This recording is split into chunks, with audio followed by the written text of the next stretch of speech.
been struggling to conceive for more than 2 years, you've done a bunch of functional labs, but now you're losing hope that any protocol or treatment is really going to work for you, this episode is for you. In this episode, I want to walk through a recent case that we just had a fertility strategy session with on my team. She's uploaded a bunch of the lab testing that she's done, and I want to walk you through what we see differently as natural fertility experts. I'm Dr. Jane Levesque, and this is the Natural Fertility with Dr. Jane podcast, where we unravel the real reasons behind your fertility struggles.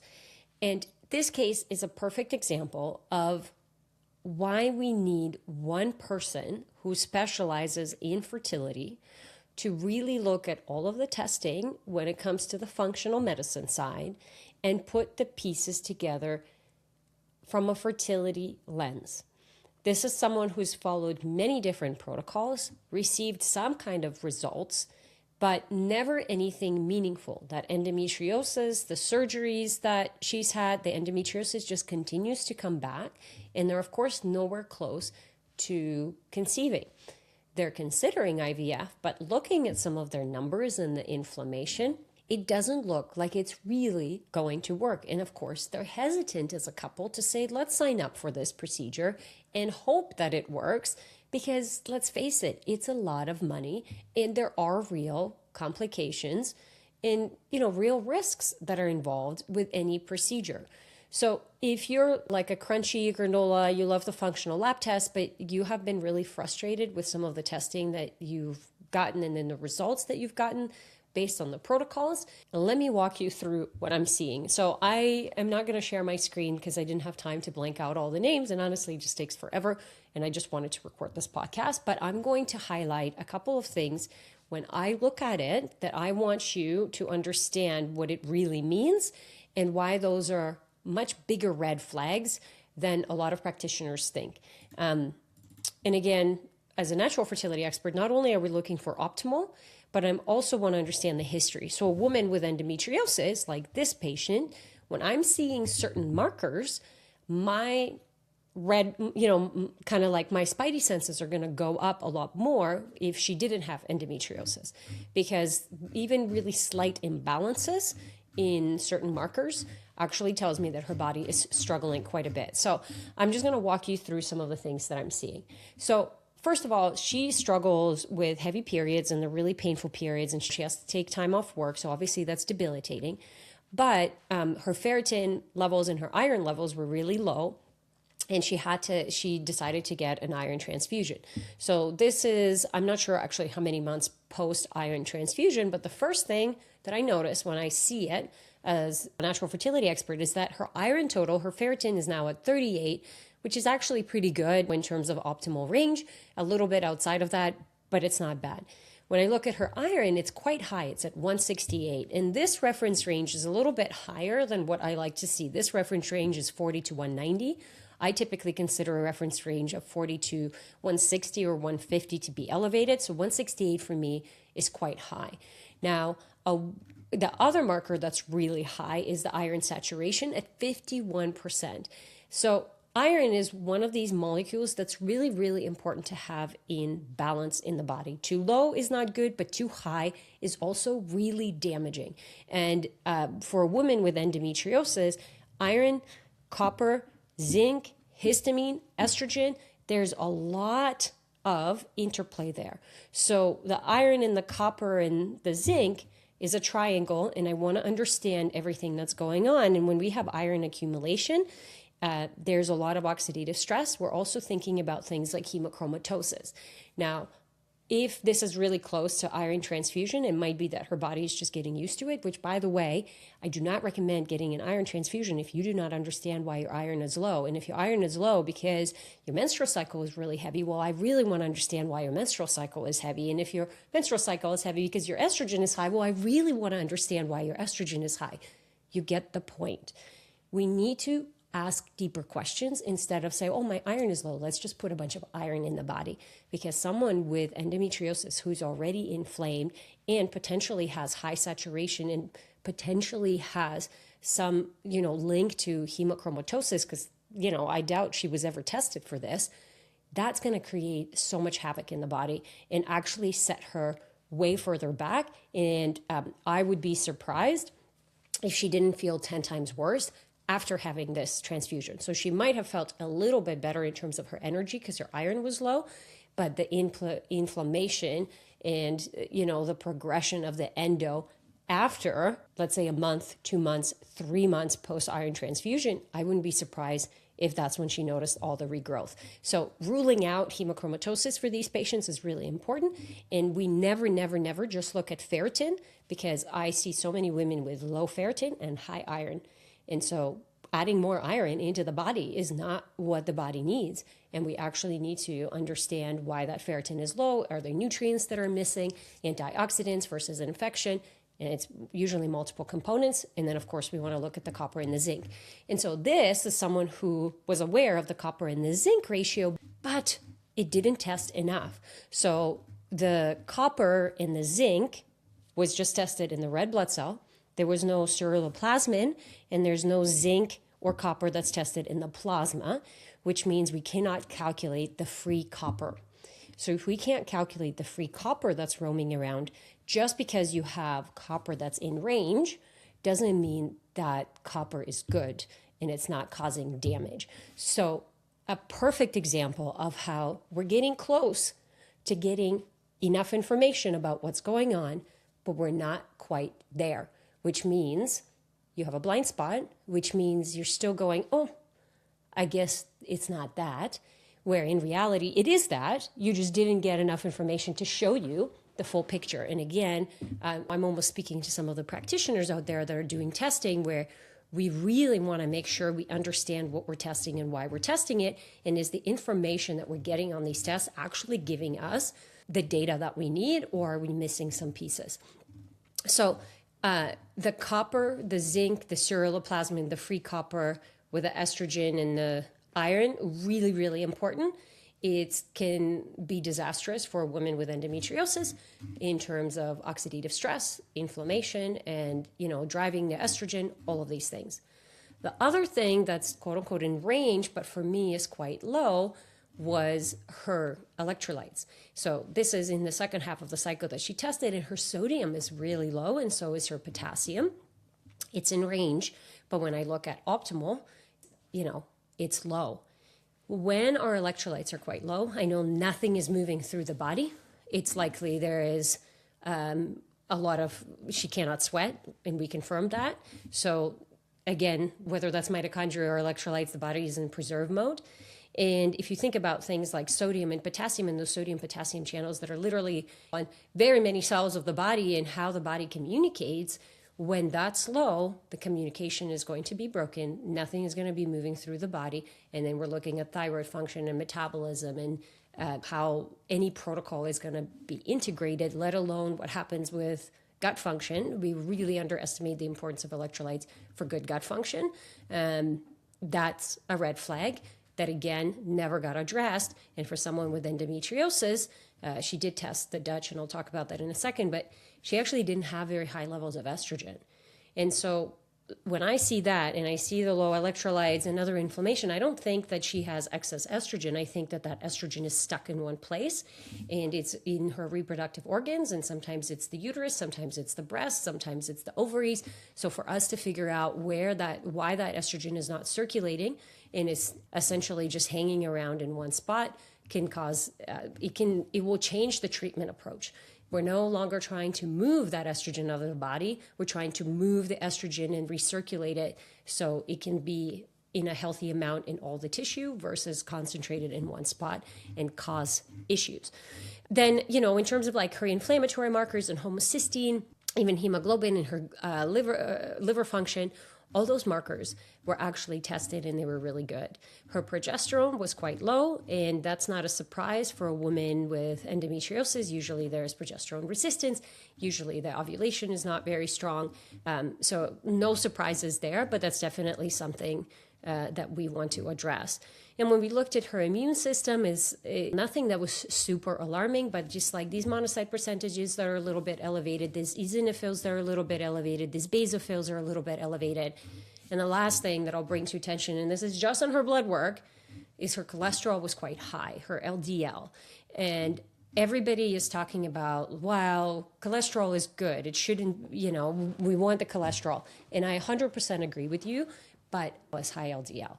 We do not want it over 100. And this is the most common thing that we start to see in perimenopausal women, where the body starts to accumulate more cholesterol because she's not making as many hormones. And so, of course, the body's like, hey, cholesterol is the backbone of all the steroid hormones. So the body just kind of kicks up production and absorption to make sure that we have enough precursors to start making the hormone. But to make cholesterol into a hormone, you need good liver function and you need good mitochondrial function. So when that cholesterol is accumulating, I'm thinking what's going on with the liver, or I'm thinking what's going on with the mitochondrial function. I look at her liver function, I'm like, that looks pretty good, but just based on this testing anyways. But mitochondrial function, with that iron that's being elevated and possibly that free copper that's quite high, and that zinc was a bit on the low side, but again, I don't have a complete picture. I'm thinking that there's quite a bit of oxidative stress, and that of course is going to impact her egg quality and just quality of life, because she's tired, the metabolism is not as good, so we're going to carry extra weight, and then I have a lot of pain and all of this other stuff. So cholesterol, we do need to look at and address and make sure it is optimized. And this is something that she was just told, well, I always had high cholesterol. My mom had high cholesterol. It runs in the family. Cool. I totally get that. I have that run in the family as well. But that means I need to change my diet and my lifestyle to make sure I don't just repeat the same mistakes that my family went through, and the cardiovascular disease or the diabetes that runs in my family. So that marker still tells me what I need to change in my environment, instead of just saying, well, it runs in the family and that's just the way it is.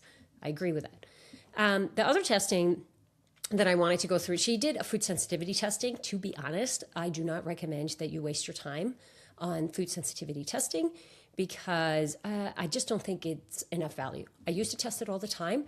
If you have leaky gut, everything is going to show up there. If you're consuming certain foods on a regular basis, it's like the body is literally just, if you have an autoimmune condition, the stool test analysis will tell us anyways. And then sometimes the food sensitivity testing can just put you in a box and people get really anxious. And so I generally do not find that test is useful. The other test, I'll go through the vaginal microbiome and then the stool test. So she just did the EVI test on her own. And again, that's something that I think is really great. Now we're getting access to this testing on our own, but there's nobody interpreting it except a computer. And you're essentially believing a computer when it says everything is normal and there's no negative bugs, there's no yeast infections, there's no bacterial vaginosis or aerobic vaginitis. You're good. But when I look at her vaginal microbiome, she had the only vaginal microbes that were detected were 2 bifido species, and primarily 98% of it was the Bifidobacterium breve, which is not supposed to be in the vaginal microbiome, or supposed to be in very, very small amounts. So the fact that there's no lactobacillus species detected at all is a huge red flag, and actually tells me that the vaginal microbiome health is not good. And if I got her to test 4 or 5 vaginal microbiome tests in a row, now I don't even know if she did test it around ovulation. Ideally, I want to get it tested around ovulation so we could see what the vaginal microbiome is doing when that estrogen level is high, because the pathogens tend to come out. But that doesn't tell me that her vaginal microbiome is healthy. The EVI test said everything is good. So here she is thinking that everything is good. No, it's not. It is not good. You only have this one species that's not even supposed to be there. So it definitely tells me that something is out of balance and we need to look further. So let me compare it into the stool analysis and what's going on there. Again, we ask our patients a lot around the testing. So I recommend testing, but I never recommend for you to do it on your own or follow a check mark, some kind of quiz online and be like, you should do this kind of testing. No, this is a robot trying to tell you what to do, and we're trying to automate things. I love technology and I love the progression. We need a human sitting in front of you with clinical experience, with understanding where research is going and all of those things, and keeping a pulse on it. But it's just the robots are not going to know what to do. And people are actually adding so many years to their health journey and their fertility journey because they're only following, the recommendation that is written on the test, which is just doesn't capture the whole thing. But let's go to the stool analysis. So she did a diagnostic solution, GI map. It's a really common test. And, we go through the bacterial pathogens and the parasitic at the first page. It's clear. H. pylori, it's clear. Then we look at the bacterial phyla and the beneficial bacteria, and it's all pretty low. So, okay, what's going on there? Why are we not eating enough fiber? Or dehydration? So electrolytes is really important. I look at our gut as, I compare it a lot to the garden, and I just point this way because this is where my garden is. But the soil, when it's really dry, it's really hard to plant anything in there. So you have to rehydrate the soil, and then you have to add fertilizer, and you have to add different things and mixtures in order to help the good bugs grow, in order to have a seed to flourish. This is the same thing with our gut. When our gut is really dry and there's a lot of weeds, it doesn't matter how many good seeds you throw at it, it's not going to plant. This is why the most common thing that everyone will say in the functional space, oh, she needs probiotics. It's like, no, she doesn't. She needs rehydration. She needs fibers and prebiotics. She needs to change her diet. She needs to regulate her nervous system. She needs to bring the inflammation down. She needs to kill some things, and then we can consider doing probiotics. But when we find a test like this, it's really important that we retest it, not just based on this phyla, but I'll show you that in a second.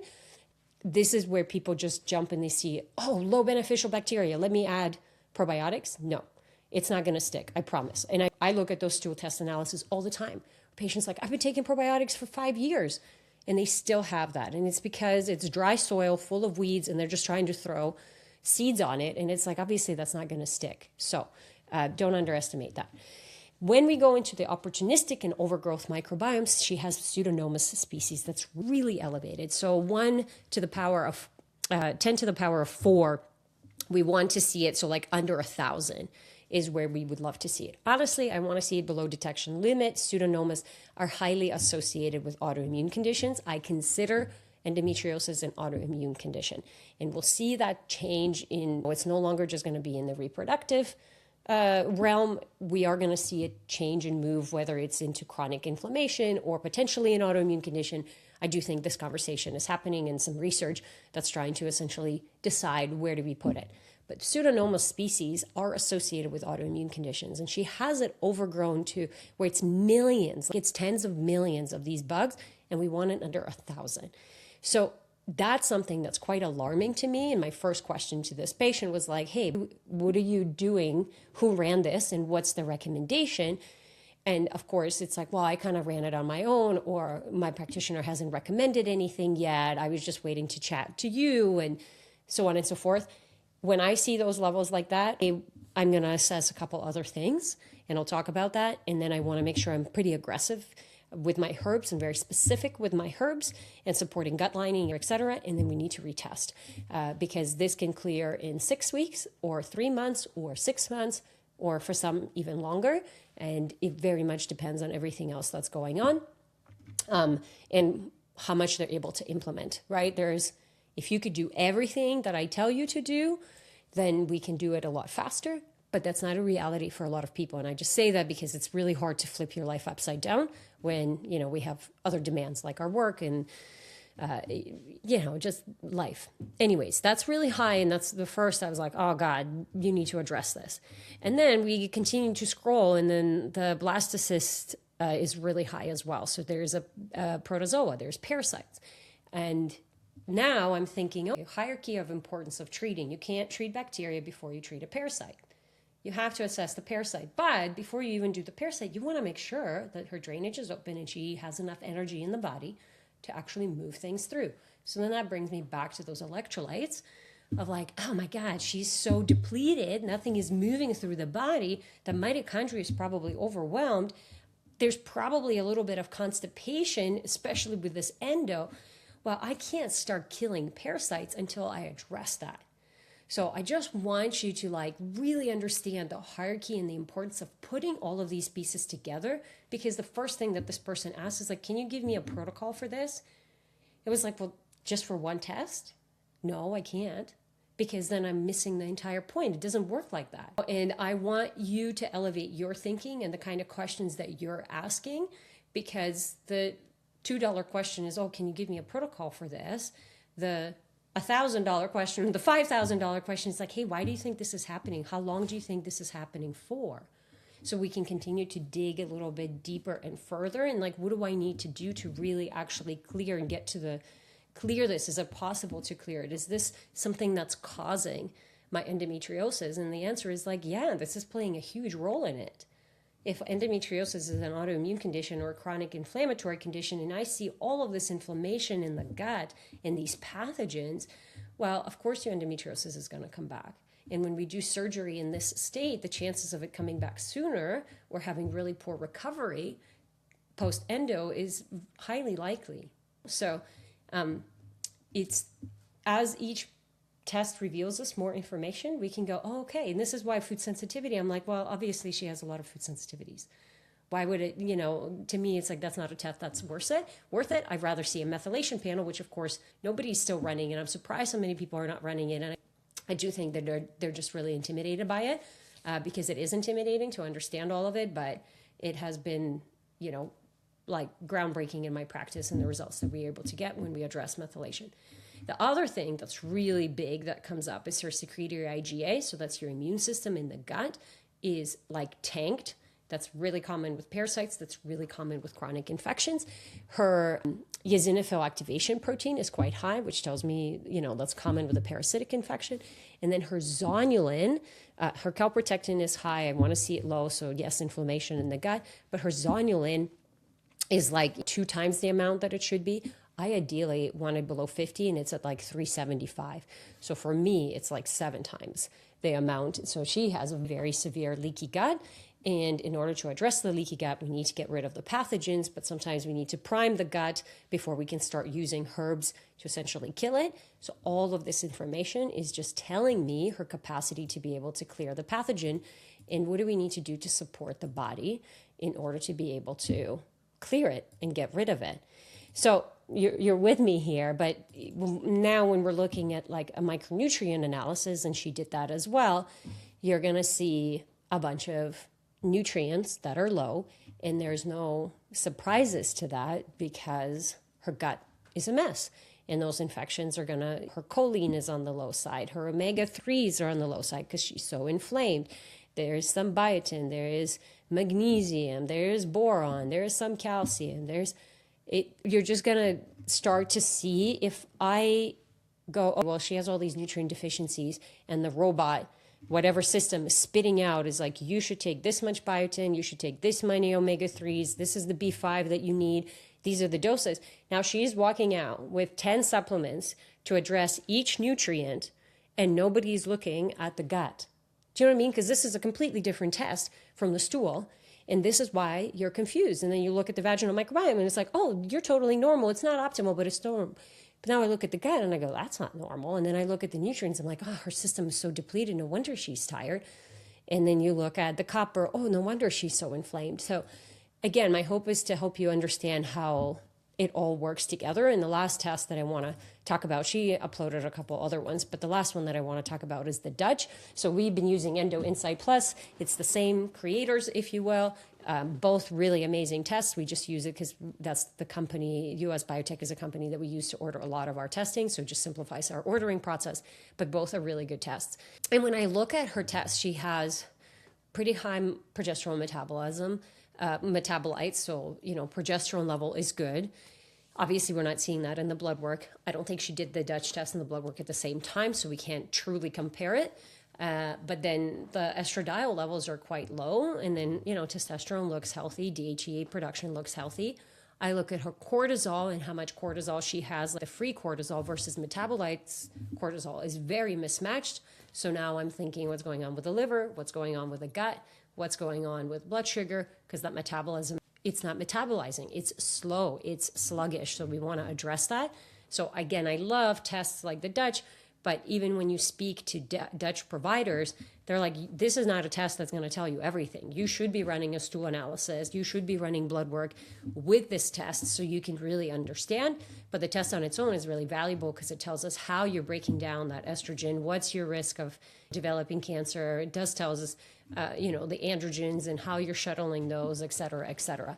So this is someone that you would expect to see really high estrogens, and you don't. If anything, her estrogens are really high. And so, they're really low. And the metabolism isn't bad from the 4-OH pathway. She's at 8.6%, and you want to be between 7.5 and 11. So she's in good range. Her E3 is in good range, and she's primarily pushing into the 2-OH pathway, which is great. But it looks low. And you're like, that doesn't make sense because she has all these high estrogen symptoms.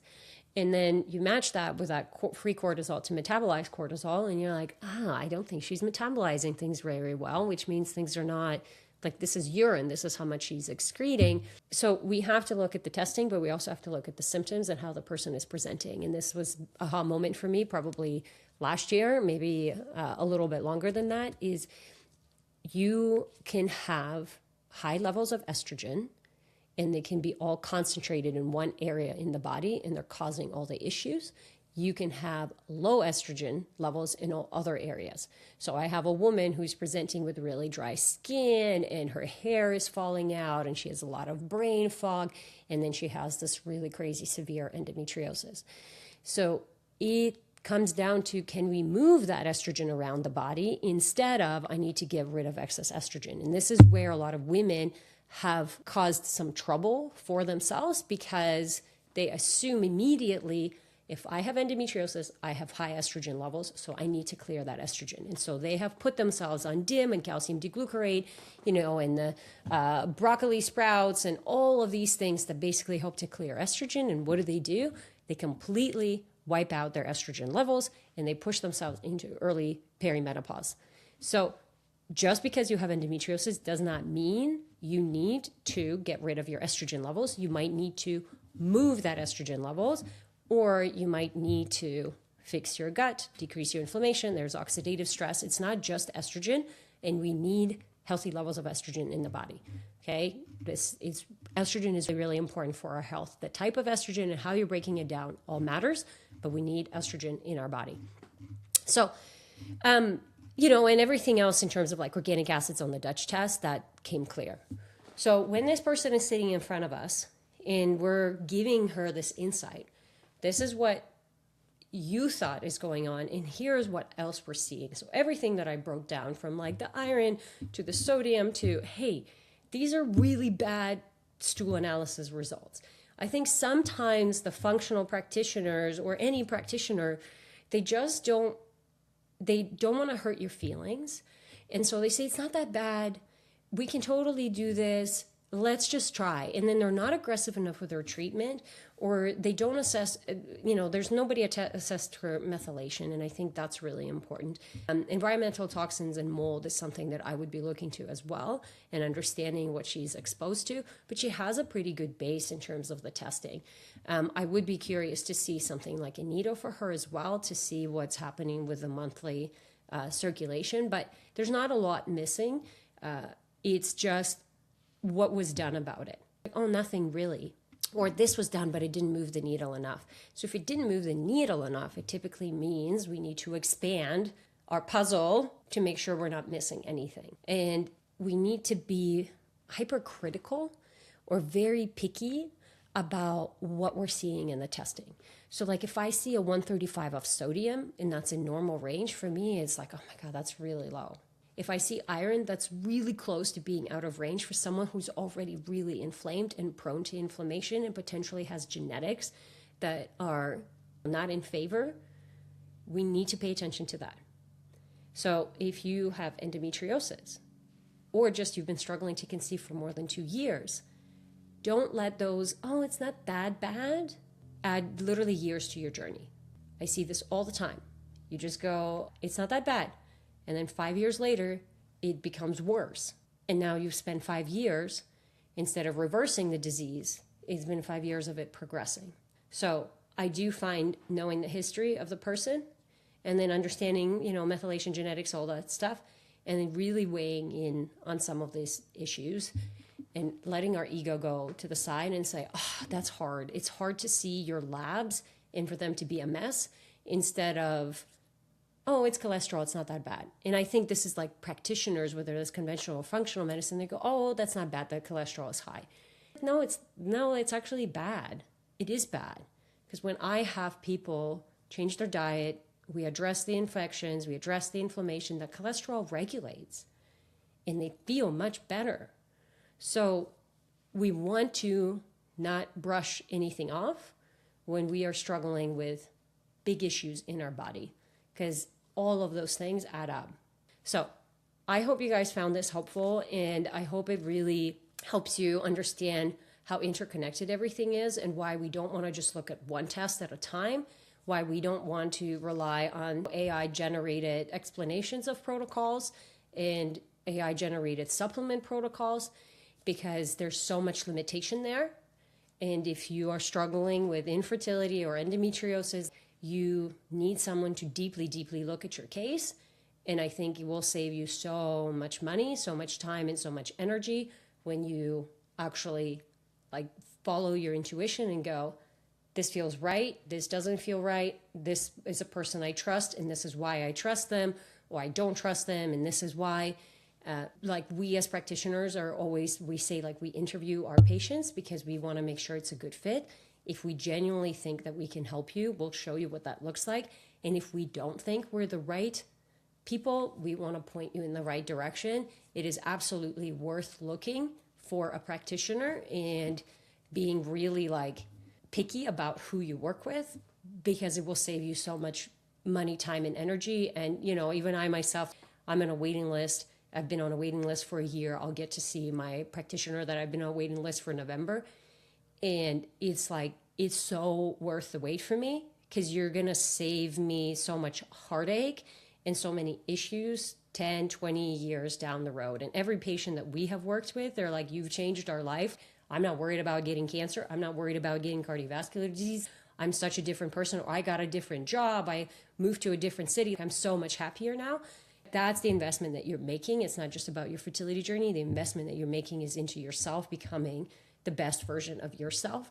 And the disease state in your body just tells us what we need to work with, so we can help you break free from that and truly just live your life and experience it, and then allow you to obviously bring a child into this world, because most of our patients, that's what will help them experience life to the fullest. So if this resonates, go ahead and fill out an application. We'd love to see if we can help. If not, I hope it really gives you some more guidance so you can stop wasting time and energy on these random tests here and there, and stop relying on, like I said, AI to tell you what to do. Education is power. The more you can advocate for yourself, and the quicker you can get to the other side. So thank you so much for being here. I appreciate you, and I'll see you next week.